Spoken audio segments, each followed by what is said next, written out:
Le procès a eu lieu ce jeudi au tribunal de Dakar. Nécrologie et le monde de la culture en deuil. L'artiste comédien Yamar Mané n'est plus. Il est décédé ce jeudi des suites d'une longue maladie. Les détails tout à l'heure. Ce jeudi 28 septembre 2024, le président de la République Bassirou Diomaye Diakhar Faye a présidé la journée nationale des Dara à Dakar Arena. Lors de cette cérémonie, le chef de l'État a réaffirmé son engagement pour la modernisation de ces lieux d'apprentissage et leur inclusion dans le système éducatif tout en préservant leur essence. On entendra plutôt le chef de l'État dans ce journal. La rubrique culture nous promène entre les fils du pagne tissé de la confection à l'utilisation. Nous découvrirons ce trésor qui se trouve dans toutes les familles sénégalaises avec Aïssatou Ba. C'est vers la fin de cette édition que nous allons démarrer tout de suite après ceci.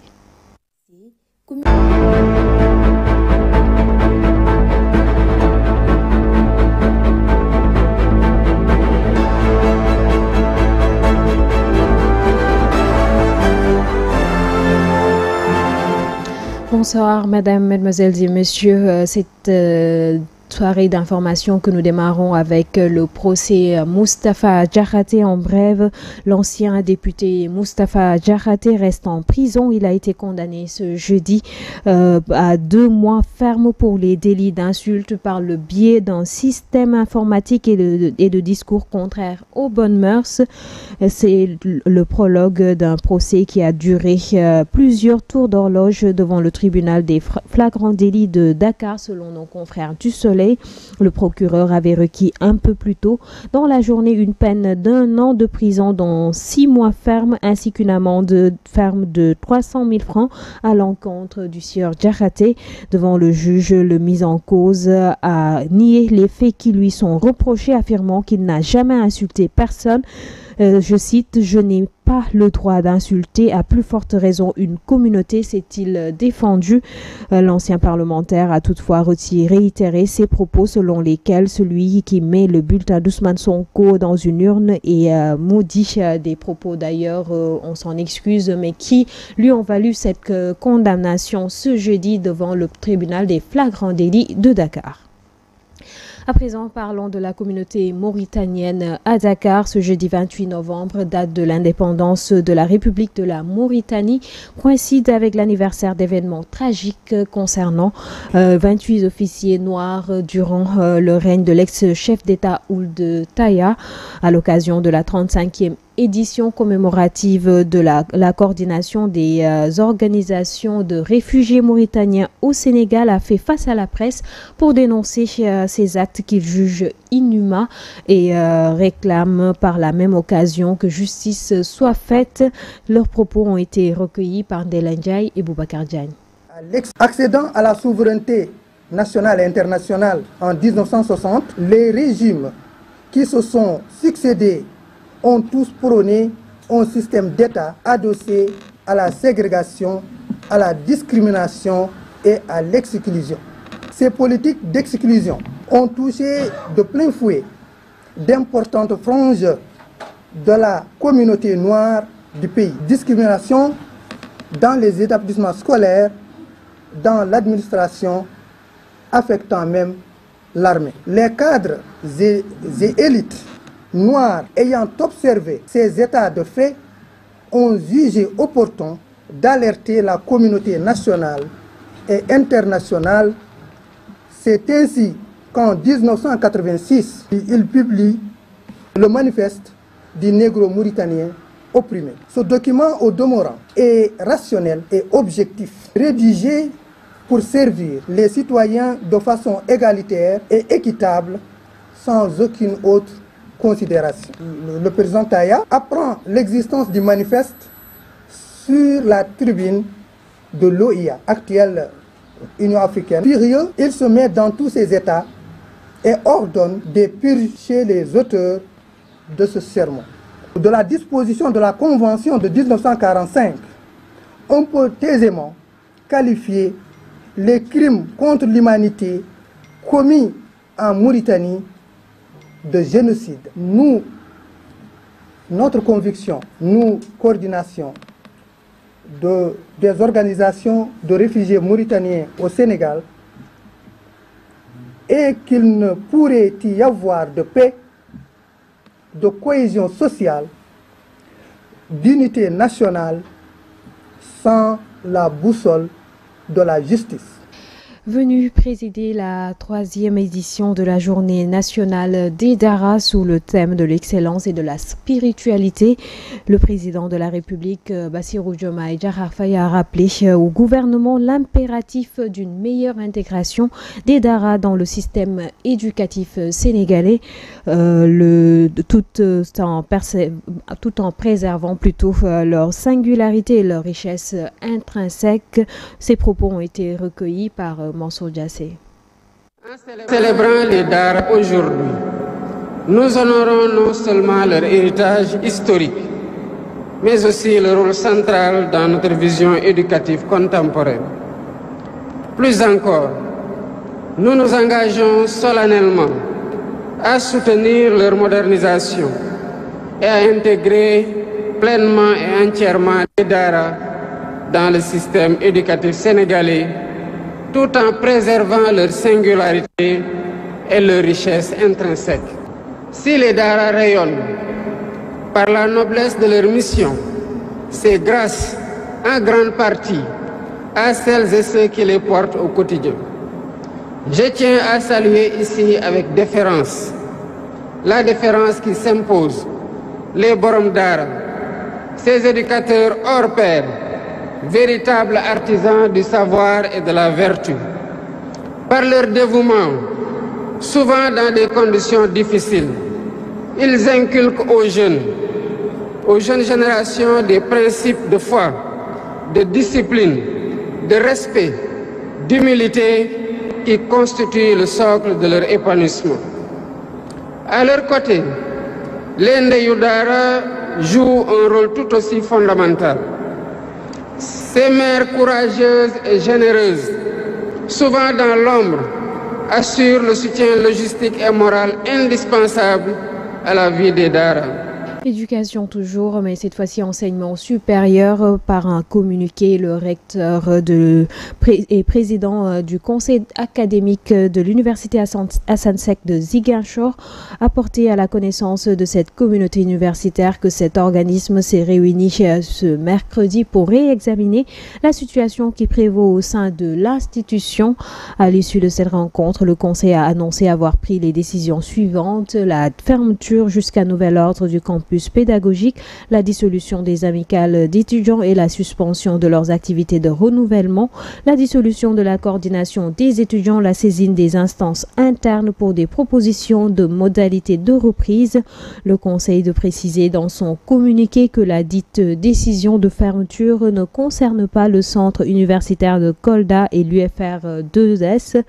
D'ailleurs, à la suite de cette décision, la direction du Centre régional des œuvres universitaires sociales de Ziguinchor a aussi informé aux étudiants que le campus social est également fermé à compter de cette même date et que les étudiants résidant dans le campus social disposent d'un délai de 48 heures pour rendre les clés de leur chambre et le matériel mis à leur disposition.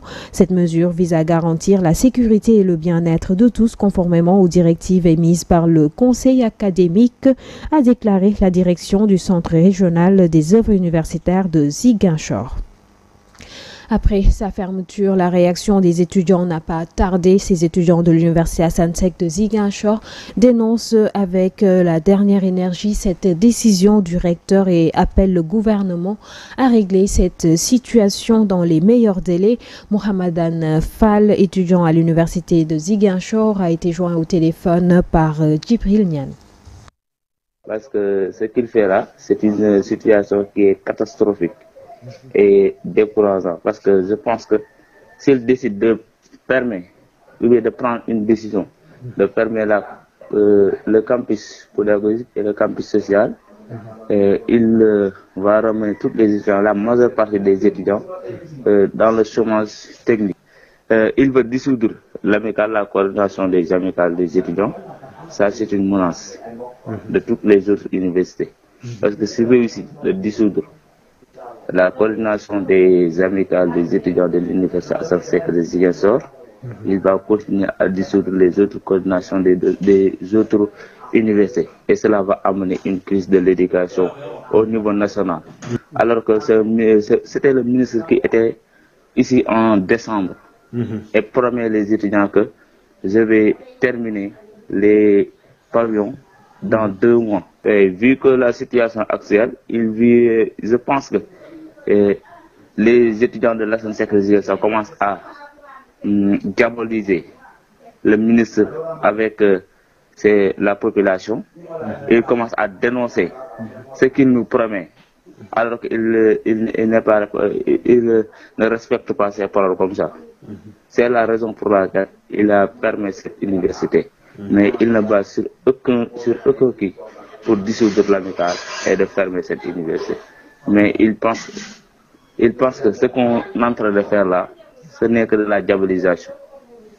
Pour l'instant, la coordination décide d'aller à la justice pour régler le problème de la dissolution du coordination des étudiants. Le bureau sous-régional pour l'Afrique de l'Ouest de la Commission économique des Nations Unies pour l'Afrique, en collaboration avec le gouvernement du Sénégal, à travers la Direction générale de la planification et des politiques économiques du Sénégal, a organisé un atelier technique destiné à renforcer l'intégration de la budgétisation sensible aux dividendes démographiques dans le processus budgétaire sénégalais. Selon Hassan Ndiaye, directeur du développement du capital humain au ministère de l'économie, du plan et de la coopération, le Sénégal a réalisé un bond de 7,7 points entre 2011 et 2019. Ces propos au micro de Aïssatou Gano. Ce qu'on a constaté avec la budgétisation sensible aux dividendes démographiques au niveau des ministères, par exemple, si je donne l'exemple du ministère de la Santé, bon, le budget qu'on a mis au niveau de la santé est un peu éparpillé parce qu'on retrouve au niveau de la santé, au niveau des forces armées, il y a la santé, etc. Mais nous, ce qu'on va faire, on va essayer de regrouper en un seul budget pour que l'État du Sénégal puisse savoir combien il met au niveau de la santé. L'impact réel, c'est au moins de savoir et de permettre aux gens de vraiment mettre le doigt là où il faut pour que l'argent aille là où il doit aller. Les bons réalisés, c'est vrai qu'on a travaillé au niveau de 2 années, 2011 et 2019.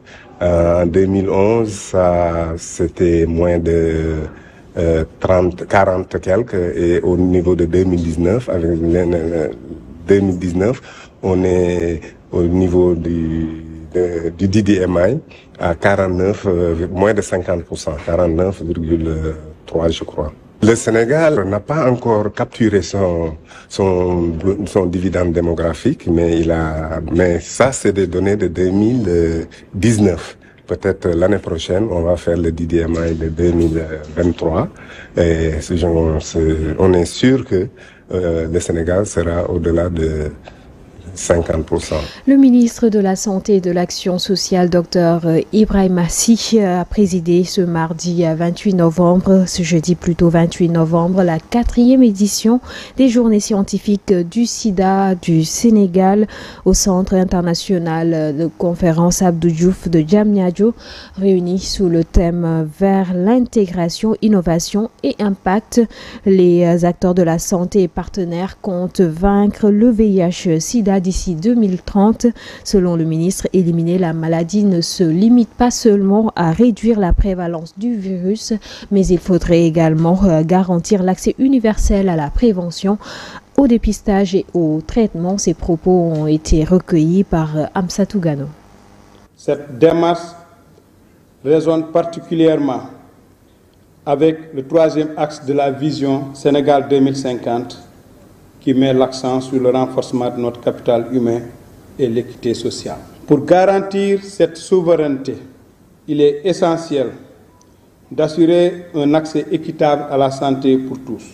L'intégration des services de santé, y compris ceux liés au VIH-Sida, est fondamentale pour atteindre cet objectif.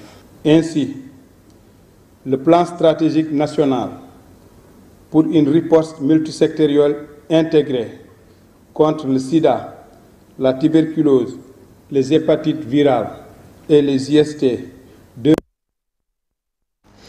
Et puis en brève culture, le monde du théâtre sénégalais est en deuil suite au rappel à Dieu de Yamar Mané. L'artiste comédien Yamar Mané est décédé ce jeudi des suites d'une longue maladie. En tant qu'artiste et directeur artistique de la troupe théâtrale Sigui, Yamar a marqué de nombreuses générations à travers ses œuvres théâtrales. Il fut conseiller municipal, président de la commission culturelle à la mairie de Diamaguène Sicap Mbao. Sa disparition laisse ainsi un vide immense dans le paysage culturel du Sénégal. En mon nom et au nom de la rédaction, nous adressons nos sincères condoléances à sa famille ainsi qu'à l'ensemble des acteurs culturels. Nous restons d'ailleurs dans cette page culture pour parler de la biennale. Place à la rubrique culture, donc le pagne tissé au menu. Au Sénégal, les pagnes tissés aux motifs géométriques variables sont des trésors de famille qui accompagnent tous les moments de la vie. Ces pagnes se transmettent dans les familles comme fil entre les générations. Aïsatouba est allé à la rencontre des tisserands de ces joyaux et il nous en dit un peu plus dans ce reportage.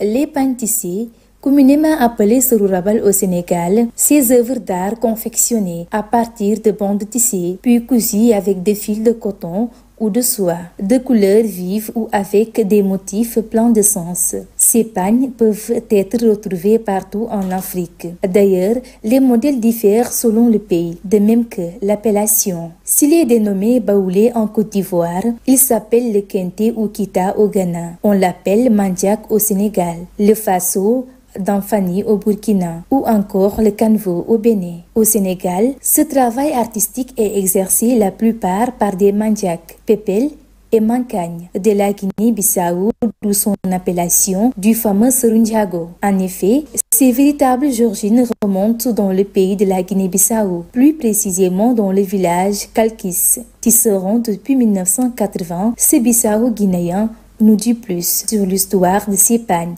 et de ces différents motifs. Pour nous, il y a, pratiquement en Afrique, je peux dire, dans chaque pays, en général, il y a des tisserands. Comme ici au Sénégal, il y a des Sénégalais qui tissent, comme allant vers Bawol, comme par exemple Djurbel, il y a des tisserands sénégalais qui sont des serrés, des vrais tisseurs de pagnes, des bons tisseurs. Mais c'est que la différence aussi, c'est qu'il y a une particularité avec ce que nous faisons ici. Nos pagnes sont différents. Souvent en Côte d'Ivoire, leur façon de tisser, c'est différent par rapport à nous. Au Burkina, au Niger, au Nigeria, un peu partout quoi. Mais c'est ça, l'origine de notre pagne, ça vient de Guinée-Bissau. Voilà, nous sommes des pépels, mandiak, tous ces deux ethnies s'y mêlent un peu là.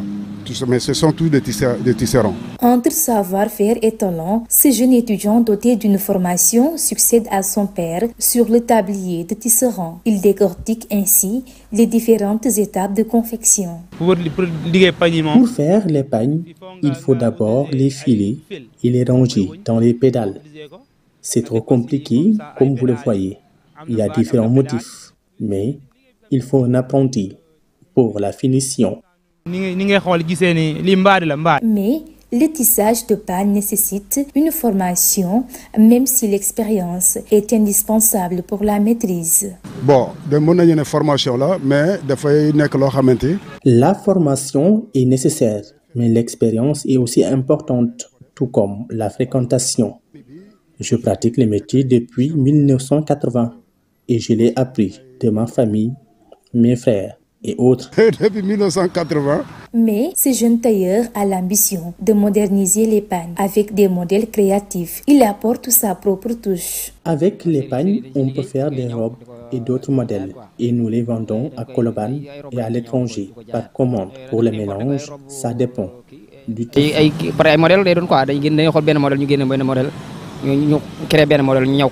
Pour lui, c'est un business rentable et élargi jusqu'à l'étranger. Les commerçants revendent les pagnes à l'extérieur du pays, par exemple en Guinée, en Côte d'Ivoire ou au Nigeria. Ça dépend du modèle et la qualité. Le pagne mandioc a un aspect traditionnel dans la société africaine ainsi qu'une reconnaissance très ancienne. Son utilisation dépend du choix de la clientèle. Bon, en Afrique en général, le pagne tissé est connu dans tous les domaines. Par exemple, quand un enfant venant dans le monde permet d'être accueilli, c'est avec le pagne tissé. Ouais? Donc, en sortant dans ce monde, c'est le pagne qu'on vous couvre avec. Même dans les bois sacrés, voilà, c'est avec le pagne. Bon, je ne sais pas, avec la modernisation, voilà, il y a beaucoup de choses qui se changent, mais jusqu'à présent, il y en a dans nos cultures avec le pagne. Ouais? Dans tout ce qu'on fait, habituellement, même tu vois dans les arènes, dans les luttes, là, tu vois souvent des grands lutteurs porter des pagnes.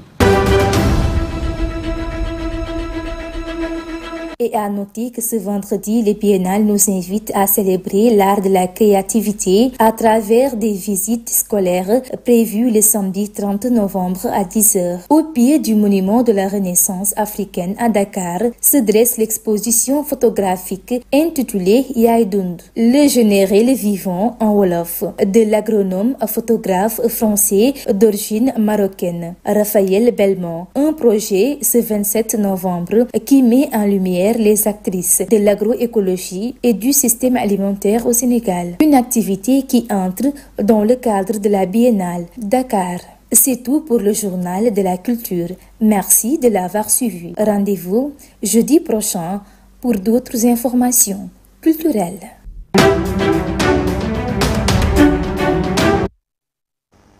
Nous remercions Aïssa Touba pour cette page culture. À présent, parlons de l'international au Libéria. Le sénateur Prince Johnson, figure controversée de la politique nationale, est mort à l'âge de 75 ans, rapportent les médias locaux. La cause de son décès n'a pas été confirmée. Ancien chef rebelle et sénateur depuis 2006, il représentait le comté de Nimba, sa base électorale où il serait retourné mercredi avant d'y succomber. Johnson aurait notamment joué un rôle clé dans l'élection de l'actuel président Joseph Boaké grâce à son influence à Nimba où le chef de l'État actuel a obtenu plus de 74% des voix. La disparition de Johnson met fin à un héritage marqué par son rôle dans les guerres civiles et son influence politique. Sport à présent, l'ASEC Mimosa d'Abidjan s'est imposé ce mercredi à domicile contre le Jaraaf de Dakar 2-0. C'était à l'occasion de la première journée des phases de groupe de la Coupe de la CAF. Selon l'analyste sportif plutôt, Chertidiane Diagne, cette défaite n'est pas une surprise. Selon lui, les Médinois sont victimes d'un manque d'expérience dans cette compétition, suivant ses propos au micro de Mam Awassal qui l'a joint au téléphone. Maintenant, pour revenir sur le match, je reste sur ma faim parce que le Jaraaf nous a habitués quand même dans le championnat local à faire des matchs tout à fait complets avec beaucoup d'engagement, beaucoup de maîtrise et tout. Bon, sauf qu'hier, contre la SEC d'Abidjan, on a vu une équipe du Jaraaf tétanisée, à la limite désorganisée, qui n'a pas osé à la limite attaquer son adversaire. Et vous savez, dans ces genres de circonstances, si vous n'attaquez pas forcément, voilà, vous prenez des buts. Et je pense qu'il y a eu des moments d'inattention, ce qui a profité donc aux joueurs de la SEC qui ont fait la différence 2-0. Voilà, donc c'est un peu ça la situation. Pour ce qui concerne donc les perspectives, je pense que rien n'est encore perdu, c'est vrai. C'est ces 3 points perdus chez l'adversaire. On aurait au moins voulu revenir avec le point du match nul. Mais bon, comme on dit, c'est ce qui est arrivé. Il va falloir maintenant se remettre davantage au boulot. Et je pense que parmi les adversaires que nous voyons, on a pensé que peut-être la SEC serait parmi ces équipes qui seraient beaucoup plus à portée de l'équipe du Jaraaf de Dakar. Mais bon, après, on verra bien. Ce qu'il faut maintenant, c'est d'essayer d'engranger des points à domicile. Dans les compétitions comme ça, il faut tout le temps gagner chez soi et puis négocier le point de nul lors d'un déplacement chez l'adversaire. Voilà, c'est ce qui met un terme à cette édition. Merci de l'avoir suivi et excellente suite de programme en compagnie de GTV. Bonsoir.